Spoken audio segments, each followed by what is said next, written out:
Estağfirullah Rahman dolgulahızda sanın razihi cemşina fi'lu kavlu yoldasa duda sarar gafulutun kaşarab kalaldasa bakarab hit aldasa beharab kir aldasa munraziyab gureldi بالله رب برداسا رعيز حرام الدي عند منجي يلداسا لوداسا راك غافلكون بيشارم حوك لاداسا دونك الشهاب ونستا تدري خنجي يلداسا أستغفر الله توبوت أنا الله نيجيتا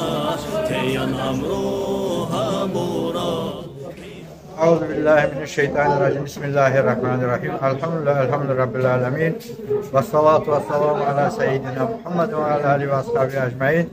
Ассаламу алейкум ва рахматуллахи ва баракату, уважаемые братья, сестры. Вот уже позади 10 дней благословенного месяца Рамадана. По милости Аллаха, сегодня наш ахурский народ организовал прекраснейший ифтар для жителей поселка Семендер, для всего Махачкалы, можно сказать. Такие ифтары, по милости Аллаха, не только нас сближает и объединяет.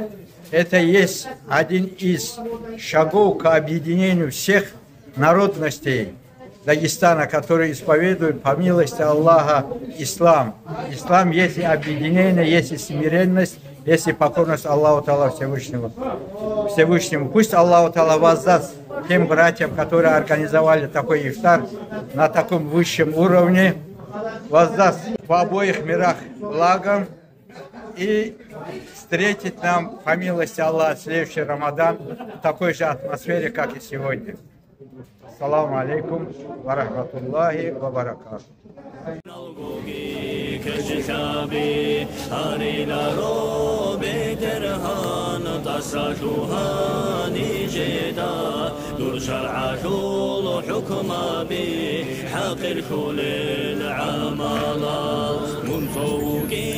ثانيجي تغار الجون قاداني فكري شنبات الهاري هارون شينال مناهال أبو ربعا مرضيكون عذابوكين ثانيجي عسي خليني دوديني برحى الله نجدا يا ربي نجر الله أحب قدودي.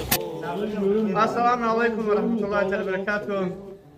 Hürmetli kardeşler, Allah sizden razı olsun.